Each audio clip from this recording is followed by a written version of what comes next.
Hey, everybody, welcome back to another episode of Out on a Limb podcast. And this is part 2 of our wonderful conversation with the fantastic Mark Patterson. Part 1 was amazing. Part 2 is going to be just as amazing. We have so much to cover, so let's jump right in. Good. Thank you all for coming back to stay another hour with us. Mark, you alluded in the last conversation about the fact that humanity is not going to be able to ignore this supernatural stuff anymore, that things are happening to people and we can't just compartmentalize and call them crazy or pretend that it doesn't exist. Or what were you meaning? Tell us about that. What are you meaning about that? Well, recently in the last year or so, the Pentagon comes out and releases photos of UFOs, showing actual footage of it. Yeah, and it's all over YouTube and it's all over Facebook. And I'm just kind of shocked that people quite didn't catch on. So it's like, but they keep disclosing more and more. And I just think that you, at some point in time, you're going to have too many people, like this started back in the 70s with Billy Meyer over, he was in Switzerland, the little video camera, videotaping the Pleiades. And now everyone has a smartphone, although I don't think they've made us any smarter. Everyone has a smartphone, everyone has something, like a tablet. And all of a sudden, instead of doing this, they're going to be going like this because, there'll just be too many sightings by everyday people that they won't be able to deny it or dismiss it anymore. Yeah. And so we hear that disclosure is not coming from the politicians and the governments. Disclosure is going to be coming directly to humanity. Yeah, I love that. I love when you brought that up. That's very true because there's going to be too many people that are going to go, wait a second, I experienced this. Yeah. Either in physicality or in our consciousness. In our conscious, yes. Right. And not to get too far off in those weeds, but you can see that when there's a major distraction that's taking place, whether it's in our country or somewhere else around the world, and it's hitting the news media, that's when they trickle in a little bit of the disclosure stuff. Right. But when there is nothing to really, look at, there's no distractions to look at, you hear nothing about, there's this UFO or these things. But as soon as it ramps back up again, they trickle a little bit more in. So it's this, it's this slow, kind of push, the boil the frog aspect, that kind of thing, right? So. And while someone like me has had experience with ETs and aliens most of their life, more and more people are going to have direct or indirect encounters with ETs. Yes, because there's like the Syrians, Lorraine, some other ones. They want us to awaken, and they're doing everything they can to keep pushing us and guiding us in that direction. Yes, all of them are really. They're all rooting for us, believe it or not. I mean, yeah, because here's the key. This is why they're lined up from every dimensional reality to come to Earth right now. Is if we get this and we jump to the 4th and 5th dimension, which I think that we are, although it's an inner journey, it's not really an external one. It'll set off a domino effect. It'll be it'll automatically trigger thousands of other life forms and realities that will get to experience the same thing, the same awakening, because we do it here. Exactly. That's why, yeah. Exactly. The whole galaxy is. The whole galaxy's all over. We'll do it. Yeah. Right. Which is also why everything that happens on Earth has ramifications throughout the galaxy, which is why the ETs are not going to let us nuke ourselves. Right. Audience, take note of that. If you hear anything about a nuclear attack, please stay out of fear. They've already deactivated silos before. They've been doing it since the 60s. Yep. Even the military admits that they go to do something, then the silo doesn't work anymore. Yeah. So don't listen to that garbage coming out. Yep. What ET beings are you currently in alignment with or in communication with? Who do you? I mainly work with the Syrians. I think one of my last direct encounters with the ship was probably in 2017, 2018, when I was, take that back, 2016, just before I left Sedona and moved back to Charleston.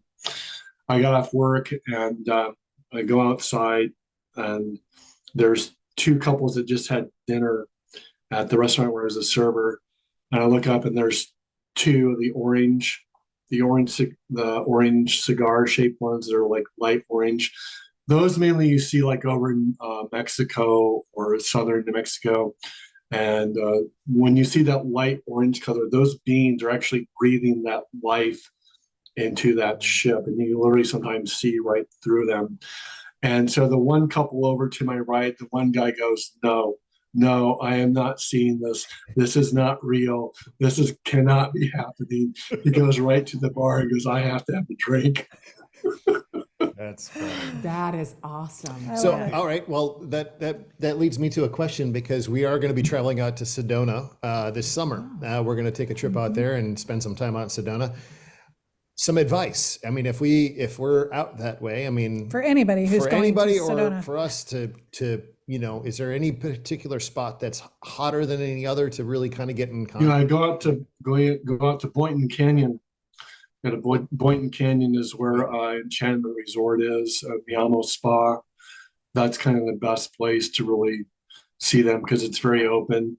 You have to be mindful that Sedona does not allow city lights, street lights. So it's really easy to see the stars and stuff in Sedona. Nice. But you can see them during the day. I would go to Airport Mesa during the day, but if you want to see it as the sun starts to set, I would go out to Boynton Canyon. Okay. Cool. That makes a lot of sense. Because it's way out. I mean, it's way out the outskirts of town. Okay.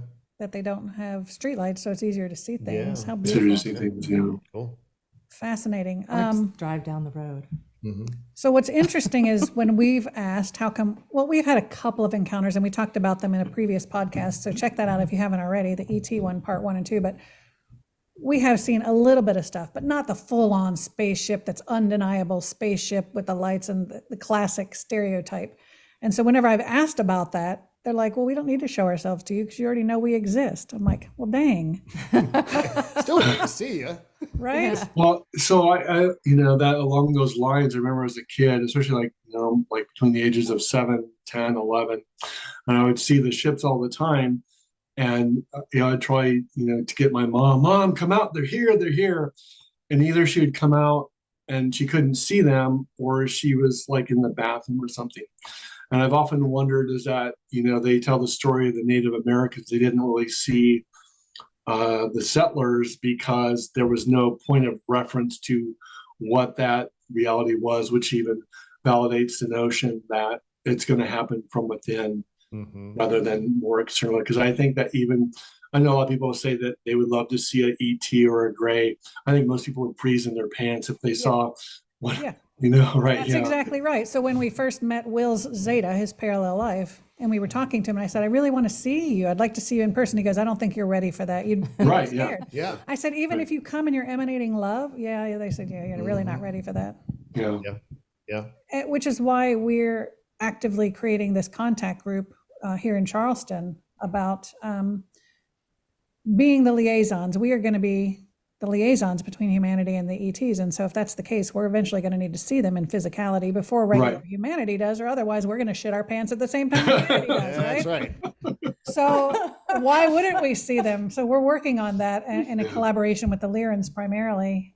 Yep. Yeah, so that's a fun activity. We got that tonight, as a matter of Yeah, fact. that's tonight. Yeah. If anybody else feels called to create a contact group in that way, reach out and let us know, Cool. because we can kind of give you some guidelines, or you can train with us via Zoom or something.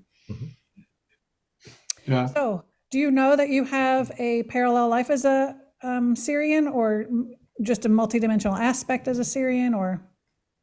So I'm going to go away on a limb. I'm not. I mean, I do a lot of time traveling, and the wormholes are very real to me in my dream state. But to my knowledge, the only parallel life that I'm currently aware of and communicate a lot in the dream state is Sammy Hagar. I'm convinced by 120% that he and I are parallel lives, and we talk a lot. I'm sure that he has no idea that this is going on. Although he does say he does believe in ETs and aliens, but he and I seem to have this connection where we talk a lot in the dream state, and I've been told that he is a parallel life of mine, but That's Well, hysterical. there's a slight resemblance. I mean, there's a slight resemblance there. Yeah, okay. Well, I heard, but yeah, that in one of the teachings from Bashar, he was talking about when they talk about the 9 levels of the soul, he talked about that there's only so many Oversouls. and that they might have Oh, yeah. actively, hundreds of, aspects or whatever, have created hundreds of aspects that are connected. Yeah. But are we talking about that as a parallel life, or are we saying as a like a twin, kind of, not twin flame, but a twin? So it's my understanding that your oversoul could incarnate in different beings, human beings at the same time. And when you tend to run into a parallel life, you either really like them or you don't want anything to do with them. I've seen that actually. That's my understanding anyway. Yeah, I was working at a Jenny Craig of all places, and I had these 2 clients, and it was funny because they were both, structure-wise. I mean, they were women that could go and lift up the back end of a truck. They were whoo. And one was all light-haired, and the other one, all dark-haired features. Both had long hair, and one comes in for an appointment one day, and I guess they had been sitting out in the waiting room, but hadn't said a word to each other. And the next one comes into my office and she says, "Don't ever schedule me at the same time as her, because I'll kill her." And I'm like, "Do you know her?" And she goes, "No." And I'm like, "What the hell's going on?" And then the next time the other woman came in, she goes, "Who was that woman out there?" And she had the exact same visceral response, even though they'd never met. And that was like, I get goosebumps. Like, I get weird things like that happen. It makes you wonder if you would have asked if that really was the case. But my understanding is it doesn't happen very often at all. It does not happen very often. That's correct. They try to avoid that because it can screw up timelines. Yeah. So I don't know. Which is what the movie Back to the Future was about. Oh, yeah. Right. That's right. Yeah. The paradoxes and different paradoxes. Yeah. Yep. And yet, so there's a show out or a series out. I think it's run its course, called Dark. Have you seen that? It's a German movie. Oh wait, yes, I did see that. Yes. Okay, and so it's three-part series, but with all of the complexity with that, my husband kept going, "That can't happen that way because you can't be in the same place." And I'm like, "But lots of weird things are happening in the show." So who really knows? Because they'd created a split universe that was world, and so, or split 2 worlds. And there's original one and 2 worlds, and I need to shut up because I don't want to mess it up for anyone else who wants to be mind boggled. But it does. What I liked about it is it stretched your mind. It really had you thinking about the potentials. Yep. Which I think is important. Fascinating. And you were talking before we went live about our soul family and how we do incarnate with groups of souls. Tell us more about that. Yeah, we tend to incarnate with about 30 to 40 people, and often it's like your parents, your family members, your best friend. And, there's times, and kind of how I have clued into that or tuned into that is like when I go back to Iowa, every time I go back to Iowa, whether it's been 3 years, 2 years, 5 years, I tend to run into the same 2 to 3 people every single time. And that is kind of those, when you do that, or like you meet someone and you immediately feel like you've known them before, those are part of your soul family. We choose our parents, we choose where we're raised and all those things beforehand. My understanding also is that we can incarnate in larger groups for lessons or learning. So you can have a whole community or city. You can have a community. And yes. For example, all of the beings that participated in the Holocaust, as horrific as that was, came in with a purpose, and they understood what that greater purpose was for humanity to move us in a certain direction. So they came in as a group. That is correct. Yeah. But the rule of thumb in general is that you incarnate with about 30 to 40 people as your soul family, your immediate soul family. But yeah, there can be large group contracts like you just mentioned with the Jewish Holocaust. That's correct. So we talked about walk-ins a little bit, but this idea of twin flames, that also seems to be the topic du jour, and people love to think about this idea that I'm going to meet my twin flame and live happily ever after. And it doesn't work that way, and it doesn't necessarily mean that it's a romantic relationship. Tell us what you know about this idea of twin flames. Well, so Lori, who's not here right now, she and I are twin flames, and for the most part, it's a very incredible our relationship, but we do have moments. And, I've said for years that everyone wants their soulmate, but no one knows who their soul is, you know? That's you an interesting you way really to put it. or everyone wants world peace, but very few people actually make peace with themselves. And it all starts with you.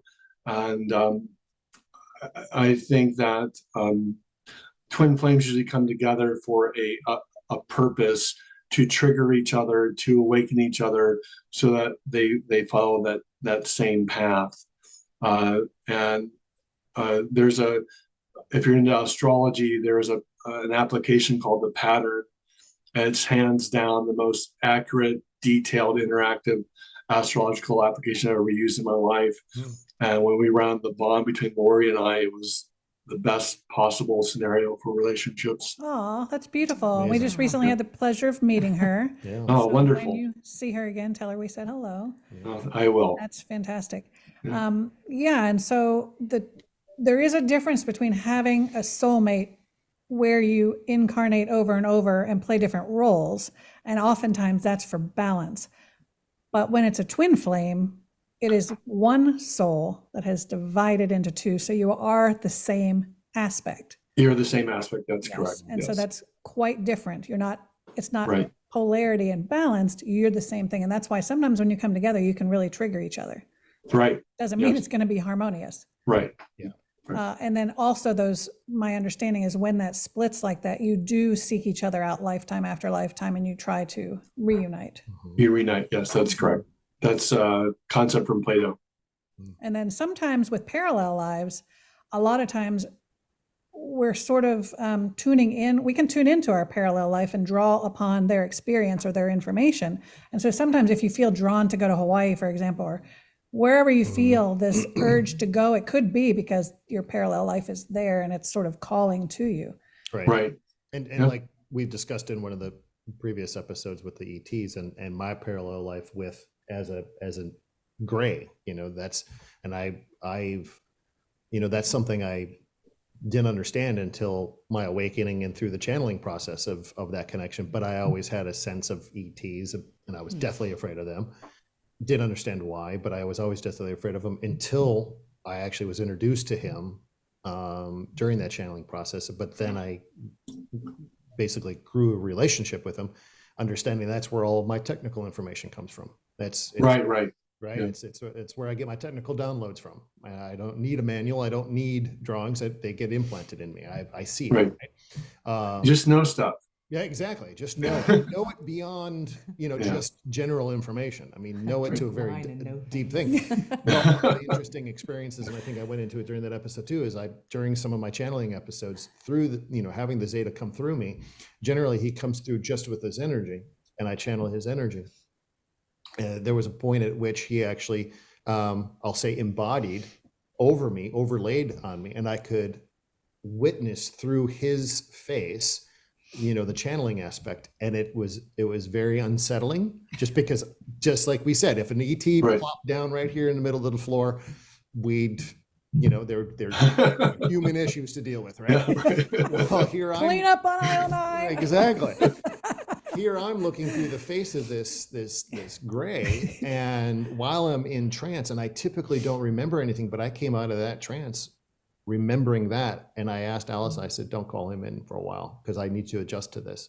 And I had to come to an agreement, or I had to come to agreement with myself that, okay, there's nothing harmful here. That's just my humanness being freaked Right. out, as it probably should. And once that settled, then we called him forward again, and it was fine. And he does that occasionally, and I think it's more when he overlays like that. It's more for to ensure that we're connected appropriately, and the information that's coming through is a little bit higher level than just the general information that he's bringing forth, for a group of people. So Yeah, absolutely. Sure. yeah. So Mark, you mentioned why Earth is so important and why others are rooting for our evolution. Tell us about this aspect of the humans that are here now are here for a reason, and we kind of lined up and knocked people out of the way to get here right now. Why did we do that? Because we're stupid. Plain and simple. No, just- Plain and simple. Pretty minded up for him to Pretty knock true, it yeah. down. Right. Just drop the mic there. No, and but a walk lot off, of you a know. lot of humans are feeling that way. You're right. No, because we agreed to help Earth finally get it this time because the planet has been destroyed many times. Then Hopi and Anastasi call it purification, where you go from the second world to the third world to the fourth world, and now we're going into the fifth world. And I think that with all the quote indigo children and crystal children that came to the planet, like in the 90s, the idea behind that was to evolve from within, because they kept trying to do it from without. And so you have a lot of children now that are very sensitive to the environment. A lot of children don't eat meat anymore. Not that it's whatever individual choice you may have. They're very vocal against violence and things like that. So, and also there's just all this awareness that is, 30 years ago, the Pentagon wouldn't have been showing videotapes directly from the Pentagon and UFOs and putting them all over the internet. We didn't have the internet, 30 started 30 years ago. Everyone has access, to Gaia now, forbidden knowledge with Billy Carson. There's just so much information out there now that, and I think people are really, the story, the dogma, the religion, all the old stories, they don't work for people anymore. And so they're collapsing. And it might look scary on the outside, but the word apocalypse means removing the veil. It doesn't mean death and destruction. It's French for removing the veil. That's what it means. Well, that's definitely a more beautiful Yeah. definition. Yeah, for and sure. vision, right? Removing the veil might be a bit shocking, Well, but yeah, right. Yeah. It will for sure be. Yeah. What's your idea about the potential for a false flag event relative to disclosure? Any thoughts on that? Our government's crazy. How much time do you have? Right. Okay, when you say false flag event, what do you mean? So Just the thought is that our government might stage an ET invasion or them That landing kind of- such that we have to invoke the military and everybody's fearful and all of this sort of thing. So going along with them trying to take control of the narrative, which I keep hearing Correct. about. Yes, Correct. yes. Yeah, you'll hear a lot of people talking about the government trying to take control of the narrative so that we don't trust when they're coming in. Correct. Yeah. Okay. I would just say, if they do that, it wouldn't surprise me. But They'd have to do it pretty soon, though. Well, and that's why the thought is that they're infiltrating the media right now Well, with all of these. although there's other people that have said recently, and I seem to have experienced this in my dreams, where there was a timeline that was based on fear and control that was recently collapsed. So it'll be interesting to see what unfolds in the next That'd be good. few years. Yeah. Yeah. And it's interesting. I had a journey a while back that I had a deep conversation, and I can't say it was with my higher self or that layer. It was much further out, and that conversation was one that there's been talk where timelines are coming to an end, or they've maybe have collapsed, or they've this was that yes, for most of humanity, all timelines have pretty much ceased, and we're now in a state of creation. So everything that you do at every moment is a new creation. It's not that, yes, you still have a timeline mark. It's still Right. there. It's just that a lot of the stuff that may have been scripted for much further out in the future has been withdrawn, and there's been a demark put in that timeline to say, okay, we're now on the other side of that threshold, and we're now Right. at the time of creation. I agree with that. I would Yeah. say that's true. Yeah. So That sounds hopeful to and me. it really was. It really put me in it, because I was seeking some information. I was seeking, because I was kind of in a Comfort, dark, maybe? I was in a kind of in a dark spot, and so I went into a journey, and it was a very amazing episode with that, and that's what came out of it. And it took me a while to process it, because it was a bit disturbing at first, like, oh my God, what do I do with all this information? But then it settles in and you realize if everything that I do, every moment and every breath that I take, I am creating, well, then that gives me much more hope, and that gives me much more perspective of what's actually going to happen versus, Right. Right. thinking, oh my God, it's on my timeline, but when is it on my timeline? And all these different things. Or that you don't have any control Or I have over no what control. happens. Right, exactly, yeah. But what that also means is that you have to take responsibility. It's So, Right. if you are the creator now and everything is almost instantaneously manifested, then that means you're responsible for whatever happens from here on Yeah. out. Right. And you need to start focusing on what you want to see and not focusing on what you don't want to manifest. Well, Yeah. we mentioned this before in another podcast. So the beings that I channel, they've said it several times in these sessions where they're like, you humans are just such messy creators, so messy. So like we gotta tighten it up. We need to harness a lot. yeah, right. We got to dial it in a little bit. Yeah, but we're just learning. We're babies. I was just going to say that, to really address your question, I think that all of us light workers are starseeds incarnated this time, because we said, this time we are going to demonstrate love. This is the time that we are going to demonstrate compassion, forgiveness, and we are going to allow a higher level awareness to come through us as us in this moment. Beautiful said. And I think feel that's, like I'm well, I think saying that's what we agreed to. I really believe that. And that's why it's love so important for us to remember that and Right. to embody that and to understand that when people go off the deep end or they react or they're angry or whatever, to have compassion and understanding where that's coming from, because right now everybody's being pushed into a corner so that they will awaken. And so they're going through their dark night of their soul, or they're about to do that. And Yeah. so Right. Like, how can it get any worse? Right, but their whole reality is collapsing. and it's been interesting over the course of however many years since 2018 or so that, the clients that myself and Allison see, it started out, with, what was it, practitioners first, right? At the very beginning, it was Yeah. healing the healers It so was that they healing could the get healers. out. Yeah. Right. So Yeah. they could get over their threshold, so they could realize, okay, yeah, I need to let go of a lot of the old ways of stuff and now step into this new aspect of who I am, what's about to come upon us. Right. And then now it's progressing now into those that are, that have never even, they didn't even think about any of this stuff. And all of a sudden they wake up one day and there's like, what do I do with all this information? How do I process Right. it? And it's really, it's a really beautiful transition to see now that the healers have been working through themselves. Now the new people, the ones that are unlocking, are now stepping into it and realizing, oh my God, I actually have a mission. I have a mission Right. other than just my human mission, right? I have something more to do. So Yeah. Right. Absolutely. Yeah. So, Mark, tell us about this interesting experience that you had with the sea anemone type being. Oh, wow. So, was And what, January? what that unlocked for you now moving forward.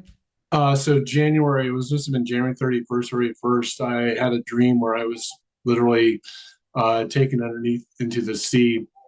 And there was a really large, like amethyst crystal, but it was floating, and it also had like an anemone, with the tangles, the tentacles like things.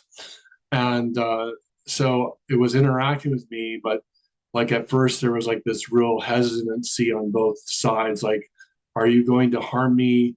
What are you doing? Why am I underneath the sea? And then the second time it was kind of the same thing. Like, okay, who are you? What are you? What's going on here? And then there was like a pause. And then on the third, like, interaction, there was like this mutual trust, and whatever that thing was, it hit me with a flash of lightning light. I mean, intense light, like a wave. And it did some type of like transmutation or healing within me. I felt completely like different, and I felt that for over a month. And then lately, it's my understanding that they're going to come back to me and do some more of that work. But there's been days when I feel them in my energy field, and And like I had the dream with, there was a Thor-like being that hit me like this rainbow wave. And they keep saying, we are preparing you for the next big, and then Will was gracious enough and kind enough to do that channeling where they talked about allowing myself to be encased in those tentacles without fear. So I believe that's next.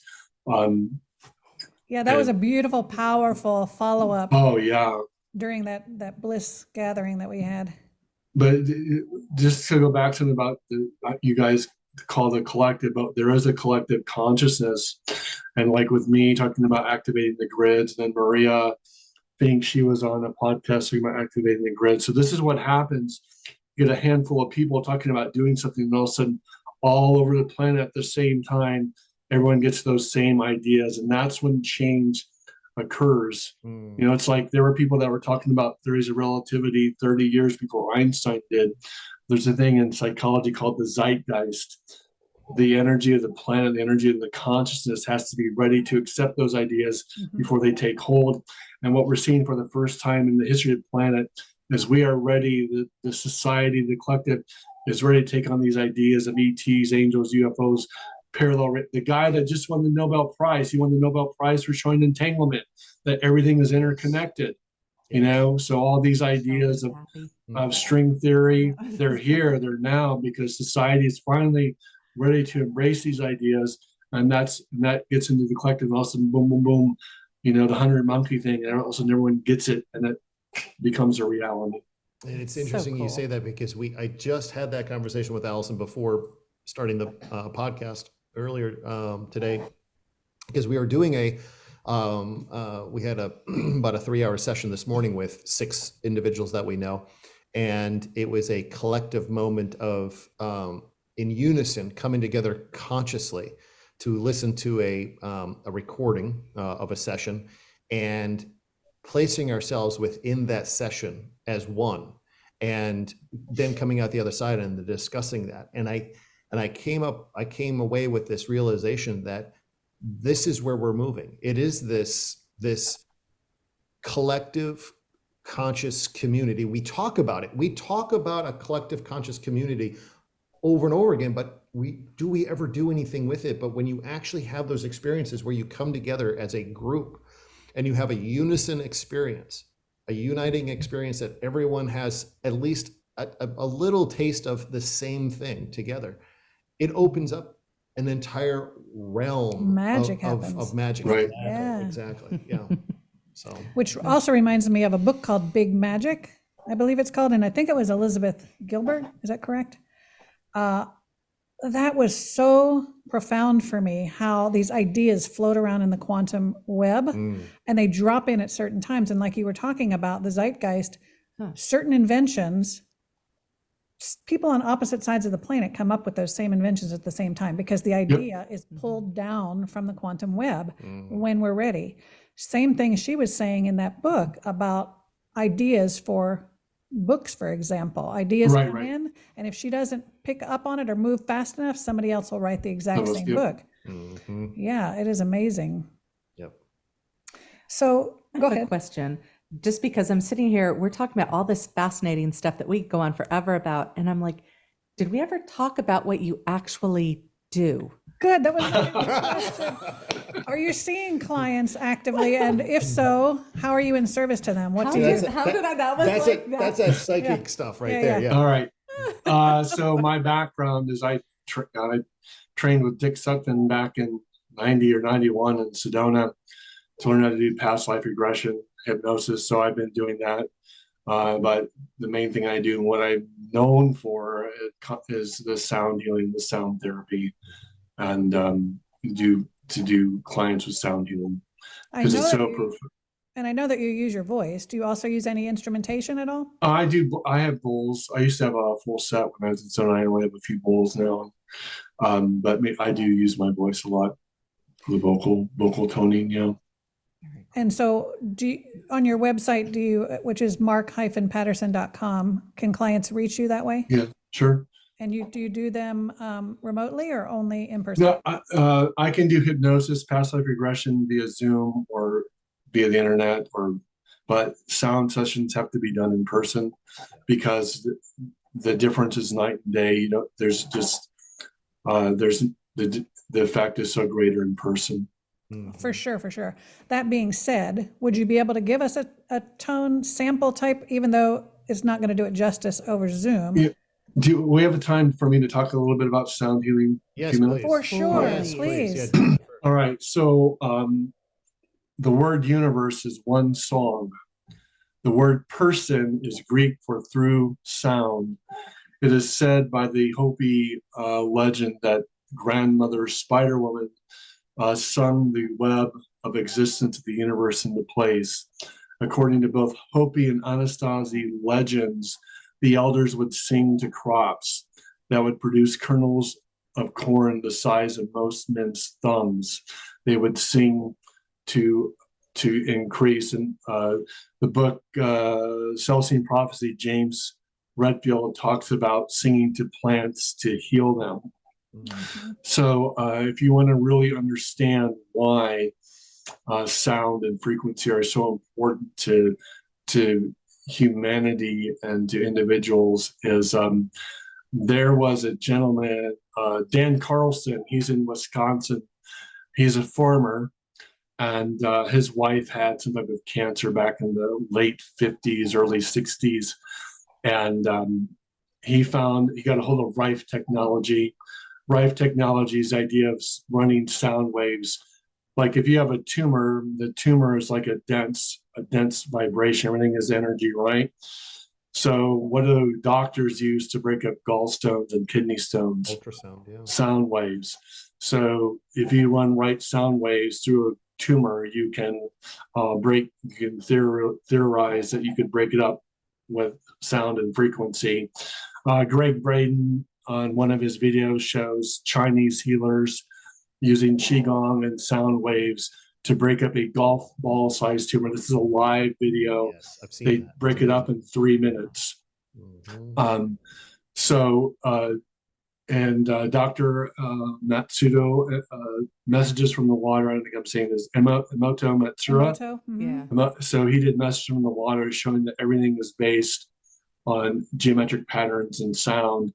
Hans Jana cymatics showed that everything from like bees, butterflies, whatever, when you run a sound wave through it, it makes a very specific geometric pattern. So like when a bee dies or an ant dies, they specifically go to their geometric grid of the planet, of that harmonics. Same with dogs and animals and so on. So Dan Carlson became real fascinated with sound and frequency and things like that. And he found that when he ran 5,000 hertz frequency through the fields, that the fields generated a 400% greater yield. I didn't say 30 or 40%, but a 400% greater yield when he ran 5,000 hertz frequencies in the field. So he became real fascinated with sound and frequency, and he discovered, here's the kicker, that when birds sing in the morning, they sing at 5,000 hertz. Birds are literally singing life into the planet every morning when they wake up. When crickets chirp at night, they chirp at 2,000 hertz or 2,000 cycles per second. They are closing everything down. Everything in nature is based on cicadias, rhythms, and cycles. Everything is based on sound and frequencies and mathematics.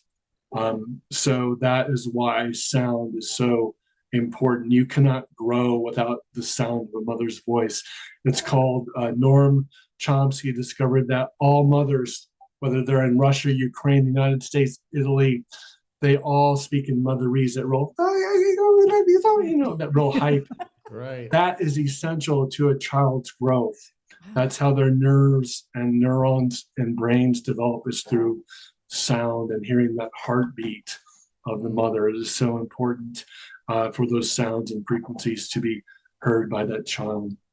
So I mean, that's why, and Edgar Casey, the famous psychic, said that pure sounds would be the healing modality of the future. In Sedona, Arizona, there was a company called Neuromagic. Using a $40,000 computer, they measured my toning and found that it balanced all the waves in the correct ratio, the delta waves, the beta waves, the alpha waves, and the theta waves. What we've seen time and time again in presenting in front of groups of people, the vocal toning I will do here in a second, is it didn't matter if there was 10 people in front of me or 500 people in front of me, that we found that tone would go to each individual's greatest point of pain. So if the person behind me had pain in their lower back, the person next to them had pain in their hip, the person over there had pain in their neck, that tone would go to each individual's greatest point of pain. The other thing that tone does is it shuts everything out. So the only thing that you focus on is that tone, so that you literally, you're able to let go. And the thing that I've heard over and over again in presenting this for thousands of people over the years is that it clears space. John Stuart Reed, who has shown that sound is neither, how do I say this? Most people think that sound is a wave. John Stuart Reed, who invented the cymoscope, he took Hans Gen cymatics and made it three-dimensional. He's shown that sound is spherical and that sound surrounds us. I mean, I have quite a home theater system that creates a sound field for that very purpose. So what people often will say is that it clears, so that whole field becomes, that tone becomes a bubble of field, and it clears the energy field so you can let go and relax. And we've heard over and over again how much it helps people sleep better at night so they can let go. Wow. Because it's what it does. Well, and our understanding is that there is I think there is a catalog of, or it's in being created, of disorders and what that frequency is, and then the opposing frequency that is the healing aspect of it. And I think somebody was onto that almost 100 years ago. And of course they got squashed, because if you have cures for all these diseases, we don't need big pharma. Does that have anything to do with the solfeggio? Those are just different frequencies or harmonics that are healing for the body. But what you're talking about, Allison, there's a company at St. George, Utah, that does that with autistic children. They match sort of the frequency. And Maria Frank was talking about her hearing disease. Well, there's a lady, I think she's in Ohio, named Sherry Edwards, and that's her gift. She can hear the energy field of the body, the auric field of the body, and she'll hear what notes or what is missing in the body, and she'll replicate that. And then she's gotten some pretty amazing results. Amazing. And my friend David Gibson in San Francisco, California, with the Globe Institute, he's got a amazing computer that will connect to someone's heart, and it'll print out a geometric pattern, and it'll show the geometric pattern is distorted because the guy has got, or the woman has got, heart disease, and it shows up in the geometric pattern, and he'll know what notes to put back into the heart to correct the geometric pattern, because all healing takes place here, and then it goes into the body. That's correct. Yeah, it's always out here first. Yeah. Amazing. Right, right. Now I understand my affinity with sound. I love sound. I'm not a musician at all, but I love when it's vibrating at the right frequency. I just know it, and it's so beautiful. It sounds so good. It feels so good. It just is so energizing, and I've that's been like that ever since as a child. I've always just enjoyed I can try to do a tone. I don't know how well it'll come through, but yep. I'm gonna pop my mics down so that way we don't get feedback. Here. Okay. Yep. Hang on.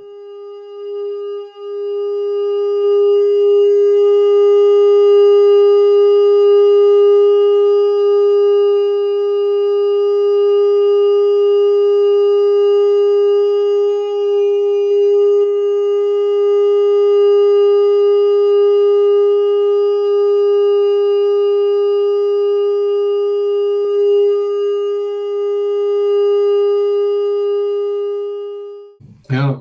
Yep. Beautiful. Thank you so very much. What can you tell us about that particular tone? So we've measured that tone at about 426 hertz. It is around an A sharp. That tone has consistently come through me since around 96 or 97. And again, it breaks people's pain up. It really clears the space, and it just enables people to really let go. But I presented with Jonathan Goldman, who is probably the most well-known sound healer on the planet. And I agree with him 120% that it's not about the tone or what sound it is, it's the intention. You're giving that sound the intention of what to do.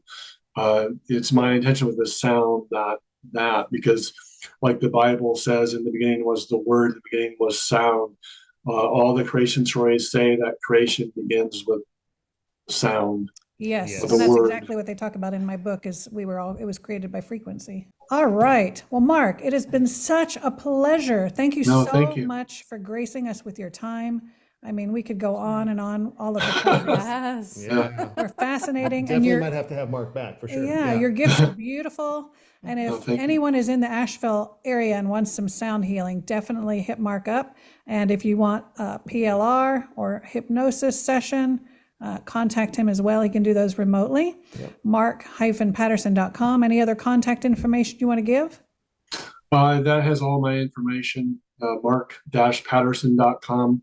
If you miss the hyphen, you'll get a famous jeweler in New York. Good to know. You can buy a ring instead. There you Buy a go. ring instead, yeah. That's funny. But thanks so much for joining us from Asheville. And thanks to all of our viewers who have been faithfully with us since the beginning. Thank you so much for being here and sharing pleasure. an hour Thank you. with us.